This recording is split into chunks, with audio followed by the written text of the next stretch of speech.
Yo, yo, yo, guys, what is up? And welcome back to another episode of the Warriors Invitational. It's your boy Gotham. Joined by nobody today. Unfortunately, couldn't get the schedules all lined up with me, Matt, and Chuck. So tough just with the playoffs starting, but figured I'd hop on here, give you kind of my thoughts about the Warriors so far throughout this round one series with the Rockets. Playoff basketball is back, so. It's the best time of year. Your team's in it. You feel like they've got a shot to win. And so when this time of year comes around, especially when you've got, Steph Curry, Jimmy Butler on your team, going into a series like this, you like your chances and you're excited for it. Um, but yeah, I mean, the goal here is really just we'll just kind of talk through game one and two, and then hit on the injury for Jimmy, and then kind of just walk through some thoughts about the Rockets, the physicality going on in this series, all the kind of noise, and how it feels like the series is kind of coming to a breaking point with both teams. I think they just don't like each other. So we're in for a fun one here today. Just kind of talking through, just getting my thoughts out is a little weird. Just recording myself and essentially just talking to myself in my living room. But hey, I love talking hoops, and if any of you guys are listening out there, let me know what you think. This is definitely not not as easy as hopefully I'm making it look. But um, getting into the hoops part of it, man, like playoff basketball is here. The Warriors taking on the Rockets in a what feels like another series that we just kind of see these dudes again, man. And it's a whole nother iteration of the Rockets. And it's funny, like I have some buddies that are Rockets fans and seeing all the Rockets fans on Twitter going into game one, like the trauma that like Steph and the Warriors have inflicted on them is real, man. Like Houston fans genuinely like it's a little bro type of feeling. And it was kind of hilarious to think about just because like going into the series, like it's been 2 years since the Warriors have been back in the playoffs, obviously. And even that 2023 year, like it didn't feel like, they had what it took to win a championship as great as Steph was playing. And, you thought that there was a chance on that, repeat run, but it just kind of fell apart, and obviously the plan here last year. So you didn't last couple years haven't really felt like ch like a chance for a championship since winning it in 2022. But after that trade, man, like we've said it all season since the trade deadline, and we got Jimmy. So it feels different with this team, at least for me. Like I think this team has a chance to win a championship this year, and of course, like health has to be a reason like for that. Like they got to be healthy, but. I think Steph and Jimmy are like the two biggest playoff risers. So if we've got them in a 7 game series, I just find it like you'll go down swinging with those two, and we can get into if the Warriors have enough and can the other guys step up, things like that. And I'm sure that's going to be a lot of topics, conversations throughout the playoffs, however long this run is. But when you got Steph and Jimmy, you feel like you got a chance. And going into game one, like that's kind of what. It's kind of the Warriors won, man. The Warriors won 95-85 game one. Steph, just another vintage playoff performance, and just what a time to have it. Really just lived up to the legend of Steph Curry. Everything I was talking about earlier, just with Houston fans having that fear of the Warriors and fear of Steph, like he lived up to the hype, man. The dude is a big game player, and game one was no, just showed you that. Like 31 points, 12 of 18 shooting when guys are literally hugging him, and he's getting held and fouled all off ball. And it's going to be a theme this entire series. Really going to be a theme throughout. It's been a theme throughout Steph's entire career. But 31 points for Steph. Jimmy Butler again, another like the two guys that we needed to step up did. Jimmy with 25, 7 rebounds, 6 assists. I think he had 5 steals as well. So like just an getting carried by the two guys that you need to carry you in a playoff run. And everybody else stepped up. Like Moses had some big shots. Pods I thought looked great in the moment. Could have like bad shooting night, whatever, but it felt like they were making plays, and the Warriors got off to they got up to a 20-point lead, 23-point lead when Steph hit that insane fadeaway that it got Twitter going crazy. But typical Warriors of this season or recent history at least, like they blew that lead. The Rockets came back into it, made it a ball game, but towards the end, the Warriors were able to pull away. So 95-85, and it was an interesting game throughout. You can definitely feel the playoff level intensity, physicality, whatever it is. And I think Steve Kerr said it after the game. It was like a 1997 type of ball game, and it was 95-85, man. Like in this generation of the NBA, that's like a halftime score sometimes, you know. So like that, it was an insane defensive performance by both teams. But the Warriors really, that was their biggest thing. Like they forced the Rockets to play in the half court, and the Rockets are just not on the same level of the Warriors. They've got a great half court defense themselves. They're a good defensive team when they can get you out and turn you over, run out in transition. But I thought the Warriors did a great job in game one to make it a half court type of game and force Houston to defend you and force them to go against your defense. And I think that's really been the calling card for the Warriors. And if they're going to win a championship, it's going to be on the backs of their defense. And they showed that in game one. I thought Houston had kind of a subpar shooting night, even for their own standards, but only hit six threes. Everybody, Jalen Green and Van Vliet combined for like some insane, like 4 for 16 or some shit like that. Şengün, obviously, giving the Warriors trouble with his size, as much as we don't like him, he's a good player, just all-star type of guy, and kind of. Everybody's been throwing out the baby Jokic and like, not even close to what Jokic is, but has some certain level of impact like that. But overall, man, like the Warriors, that's the type of game that they should be able to win against a young team. Kind of a grinded out game that felt like you needed play, and that's where playoff experience, and I think it's going to come in big throughout the series, is where it comes in. And games like game one, where you set the tone for the series, you steal that. Um, Really just some concerns from game one, and it's going to be a problem throughout the series, but just Houston on the glass. I thought their offensive rebounding kept them in the game. They were missing all their shots, and they were the ones getting the rebounds and just getting 4 or 5 attempts at a bucket. So Warriors did a little better job of that in game two, it felt like, but game one, like the rebounding, and I think that's just going to be a point of emphasis throughout the series. But game two, kind of a different story, obviously. The Jimmy Butler injury kind of is the biggest takeaway from that game. You had Pat Spencer playing playoff minutes. That's I love Pat Spencer. I thought he had a great stint. Honestly, a good hustle guy and physical dude. So like maybe who knows? Maybe Pat Spencer plays his way onto the court into a rotation piece, especially if Paz is hurt. But the Jimmy Butler injury is my biggest takeaway from that. Like if Jimmy's healthy, it sounds like he's going to be. The Warriors are at least optimistic he's going to play in game three. So looks like for now we avoided any sort of, long-term derailment, but that the season flashed before my eyes when Jimmy went down.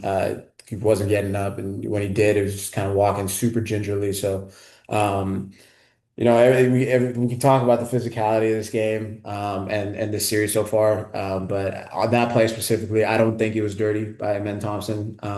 Although I did not realize how many fucking dirty plays the guy has. Like there's one of him like taking down Giannis in like a chokehold, and then the Tyler Hero like shove. So I'm not saying Amen Thompson doesn't have like a history of it or whatever you want to call it, but we've seen it before from Amen. That play did not feel dirty at all. It just was one of those things. I don't think Draymond pushed him in either. So all you Rockets fans are like, "Oh, Draymond pushed him. What the hell? Draymond's a dirty one." Shut the fuck up. Like that's just not how it was. Adams kind of he tripped on Adams's leg, and Draymond was kind of getting out of the way, so it opened up that lane for a man to kind of fall, and he's already like going full speed to the basket. So kind of just tripped up, clipped Jimmy. So tough injury, but overall the physicality, man, like this. The series is going to be a dogfight, and we've seen that in the first two games.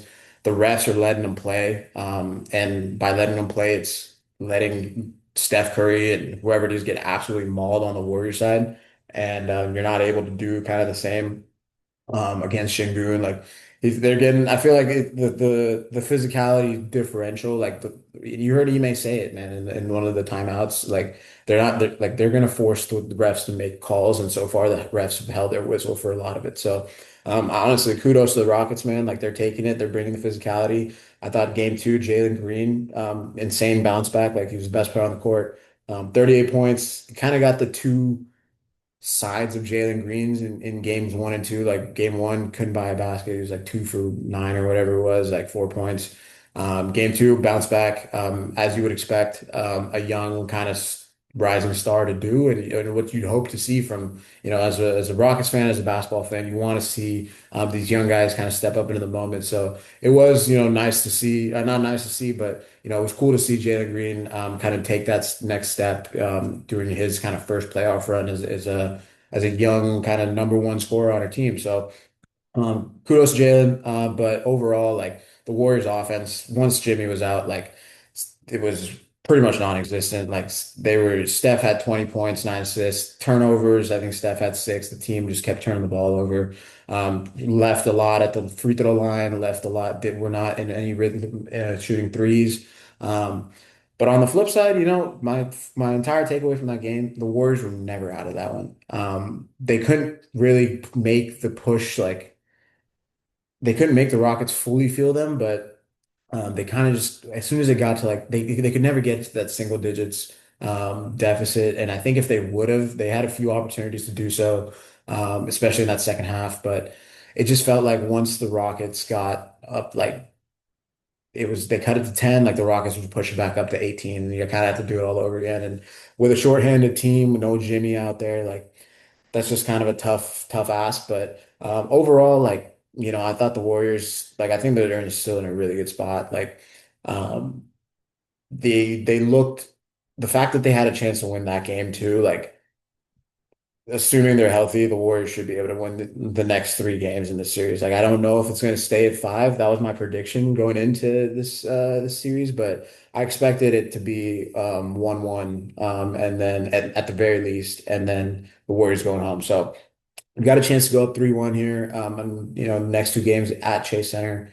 Sounds like Jimmy has a chance to come back. So, hopefully the Warriors are healthy again and you can kind of curb their offensive rebounding dominance and let kind of win some of the more hustle plays out there. And then again, like you did in game one, force the Rockets to beat you playing in the half court. So I think overall outlook on the series feeling pretty good. But I just want to talk about the Rockets, man. Like the are these guys more dislikable than the Memphises and maybe even the Kings of like the recent past? Like I just don't like these guys, man. Şengün, fuck this dude, man. He is a flopper, like just not. I don't know, just it's something about his face, man. I just don't like the dude. Do not like this Rockets team. Ime Udoka, like never liked the dude.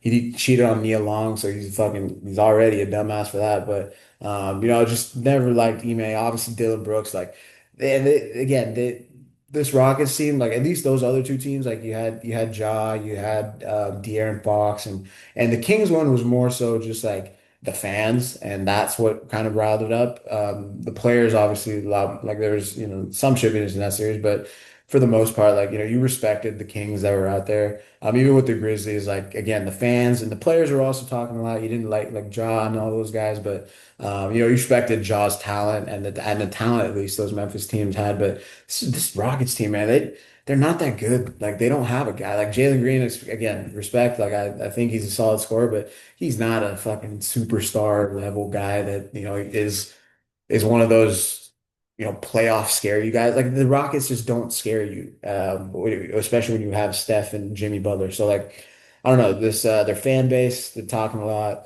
It's been a typical kind of playoff series, and you miss that. It's a fun feeling when you're just beefing on, you're seeing shit on Twitter, you're getting riled up, you're saying some shit back. So it's either that playoff feel as a fan at least, and that's what you really love about this time of year is when you're in it. So, but overall, like the Rockets and that Jimmy injury, man, like I think if Jimmy plays, the Warriors are going to win the series in 5 games. And if he can play in any sort of kind of capacity in game three, I think that the Warriors are good enough to beat the Rockets in 3 games. Like they have to get back again, playing in the half court. Steph's got to get going a little bit more. I think they may have to pivot to playing Steph a little bit more on the ball, like just with all the physicality with the off ball stuff with Steph. Like he's still getting looks and, he's shooting it at a pretty good clip when he's getting shots. But, um, it just you gotta put the ball in Steph's hands. I'd like to see a lot more kind of Steph, Jimmy action. Draymond's been turning at least game two. Draymond was turning the ball a lot, turning off the ball over a lot, trying to force passes into the Rockets defense. So I'd like to see Steph kind of take more control of the ball, especially like in possessions that they gotta get a bucket. Put Steph on there. If Jimmy's out there with them, kind of just run those two guys. So I'd like to see more of that. But overall, like you're going home 1-1. You're at Chase for the next two. Jimmy should be coming back. You got a shot to get, you know, I think home court advantage is going to be big. And the Warriors game three is a big statement game, I think. And these next two, like you want to make sure that you don't give the Rockets any life because as a young team, that's all you can really play on. And that's when you see young teams, get momentum in series and can get again you think back to like just the Warriors when they were younger when they were playing Denver in that 2013 series like they played really well in game one, stole game two, and then all of a sudden they're going home with confidence of like, hey, we can win two at home and make and win the series. And that's what they did. They won the next two at home, went lost in Denver, came back and closed out in game six at Oracle. So for young teams, especially going up against a veteran team, it's all about momentum in the series. And if you're able to take care of business going home, going back, up 3-1 and their one win was when the Warriors were not healthy, when Jimmy Butler obviously left in the first quarter. So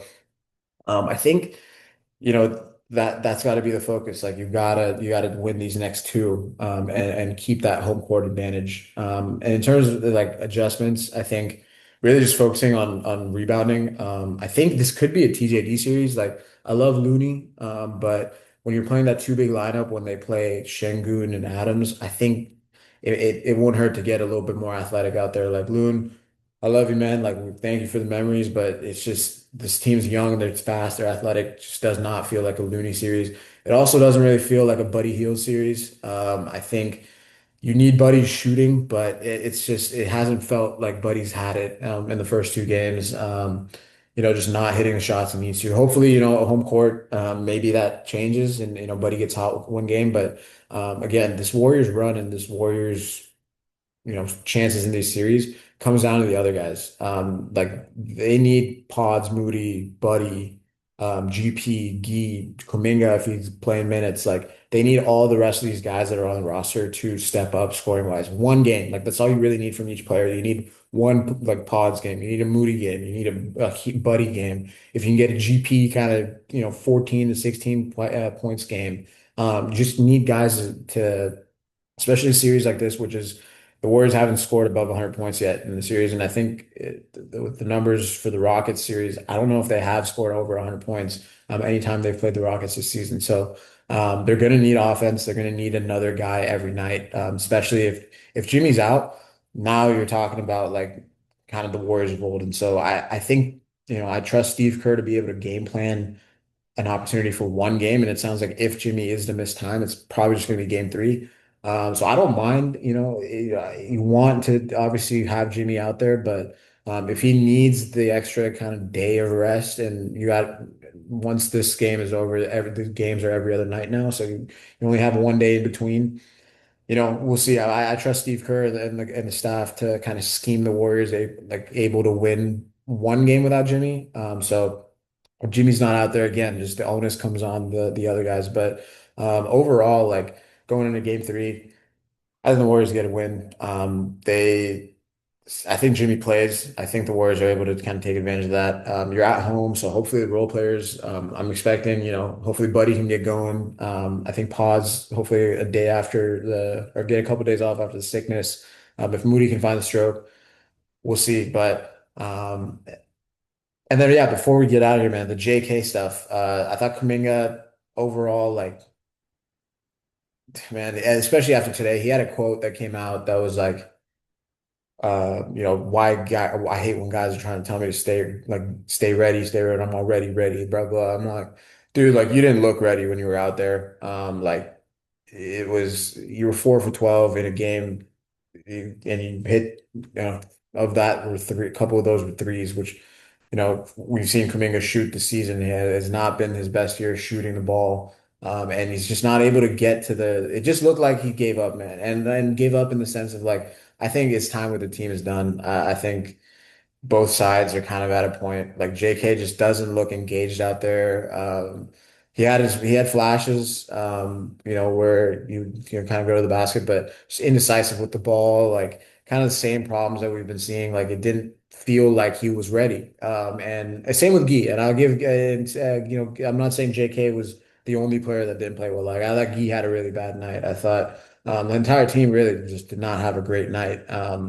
In game two. So I'm not trying to pile on Kuminga and saying like he's the reason we lost the game or anything like that. But I think everybody that's kind of objective about the whole Kuminga situation could see that, this was not the JK kind of game that, you would have hoped for in a comeback in kind of a comeback. And that's tough. I get it. Like, you haven't played in a couple days, in a couple games, you've kind of been phased out. Like, but that's the point of being a professional. And if you want to if you want to get paid the money that Kuminga wants, like that was a perfect opportunity for him to come in and kind of propel the Warriors while Jimmy was out. So kind of a missed opportunity there for JK, but hopefully, he gets into a little bit of a rhythm because if they can use him in the series, he has played well against the Rockets during the regular season.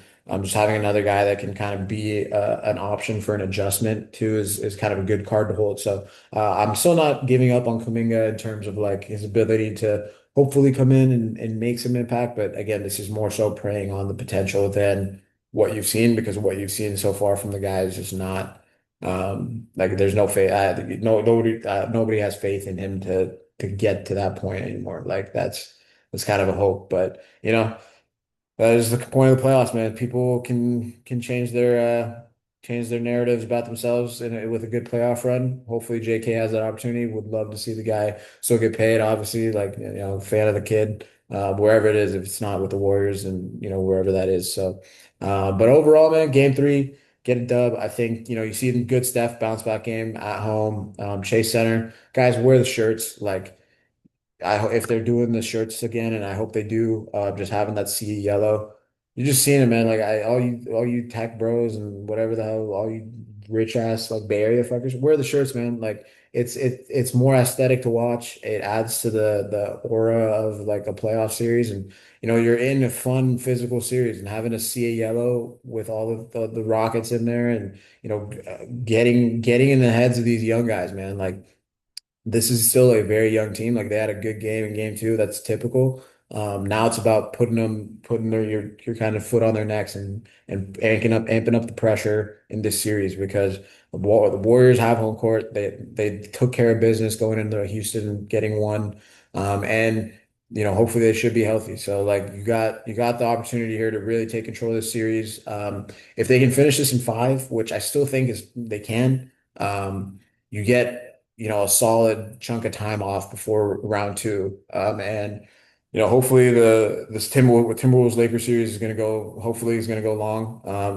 Game three's tonight in Minnesota, so we'll see how that series starts to shake out. But you play the winner of that series, and if you can take advantage of a team that you are clearly better than when you're healthy, you can't miss out that opportunity in terms of looking at the big picture of trying to go on a long playoff run here. Like if you can get a couple extra, 3, 4 days off in between while the other guys are playing, rest up. That's huge. So take care of business, get a dub. I think the Warriors do it on Sunday, excuse me, on Saturday. And then for game four, we will have your reactions. We are planning on recording on Sunday, so day after game three. So we'll get the boys back in here. Me, Matt, Chuck, we'll break down game three for you guys. But yeah, other than that, I appreciate you guys. Let me know what you think of for all you guys that did listen to the episode. This was hopefully this made sense. We'll have to watch this back to make sure I don't sound stupid. But if I didn't, let me know and give us your thoughts on the series, man. We'll definitely be having some guests on.